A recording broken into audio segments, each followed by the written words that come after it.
What is up, everybody? This is Alex from IHE TV. Today I'm going to sort of assess what went down on the channel for the month of September, give a little update here and there, what's working, what's not working, give a place for direct feedback if you have any thoughts or ideas. I've been enjoying doing this once a month just to check in. So this week and at least the first half of next week are not going to be as exciting as usual because I'm going to be away in Vancouver for Sardonicast episode 200, which will have a live stream on the 11th of October. So definitely check that out. Come and join in on the conversation there. I don't normally do live streams, so come check that out with Adam from YMS and Jake from Man Carrying Thing.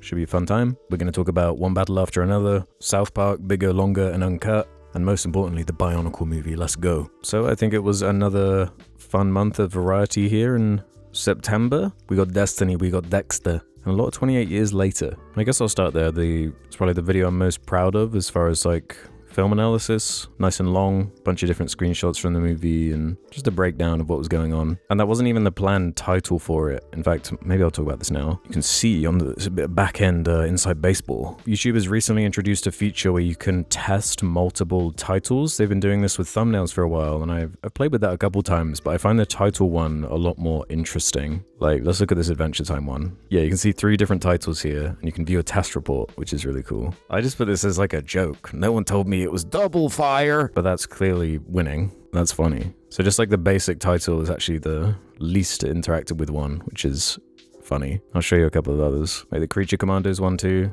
So I watched. Slightly one out. It can be more extreme than this. What's a more interesting one? The Destiny 2 Influencer Purge. This was only a minor change. I wasn't sure if creator or influencer would be more attractive, but I guess influencer won out. Was it Alien Earth? What did I do for that one? I guess like the snarkier it is, the more people want to click on it. Alien Earth kind of stinks. That was like the throwaway third one was like, well, just an out there option. I guess that's the winner. Should have stayed unexplored. Like one W after another. I really don't talk like that, but oh, that's interesting.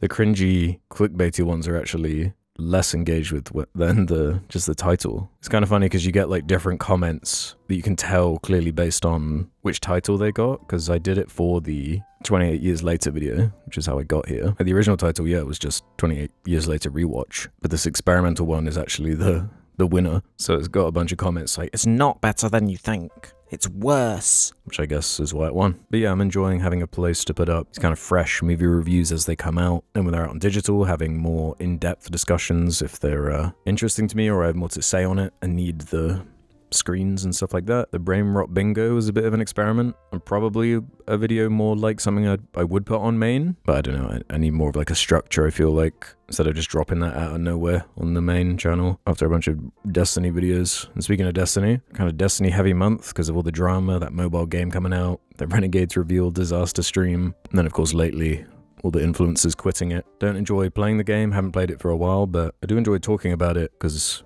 a lot of people are in the same position as me, where they played it for a good 10 years and are just kind of morbidly curious as to how much further it can fall, which I guess upsets some Destiny YouTubers.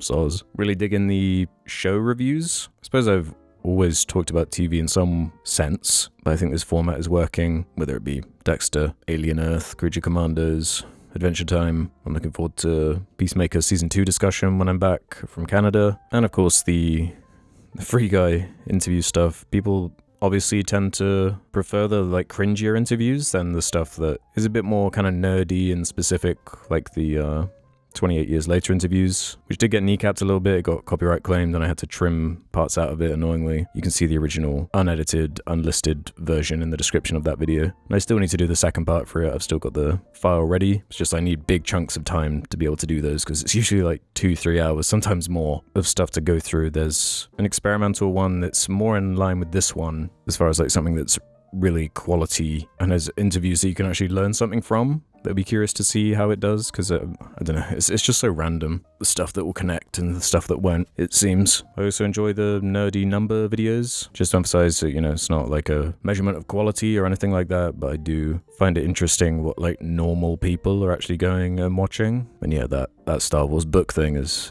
just nuts and funny to me. I did try and contact the writer on Blue Sky, but I highly doubt I'll ever get a response on it. I don't really care that much. It's mostly just a novelty to me. So I think it's a pretty good month. of stuff there, nice variety. Let me know in the comments what your favorite stuff was from this selection, what you'd like to see more or less of. Always got my ears open, ready to listen. I do note down some of the more suggested things, hence what the next big interview video should be. I guess the inherent advantage the like cringier interviews have is that the video winds up having more of like a through line with like, as you watch more and more of them, figuring out the prepared talking points they have, which is still there on a Dexter or 28 Years Later one, but it's just more emphasized when it's something that like contradicts the actual movie they're talking about and just is pure marketing BS, something just kind of funnier and cringier about that, which is obviously more entertaining. I'm still trying to find the best balance for that. So yeah, thanks for watching this little update. The more in-depth reviews should resume after I'm back midweek next week. Thanks for watching. See you next time. Bye!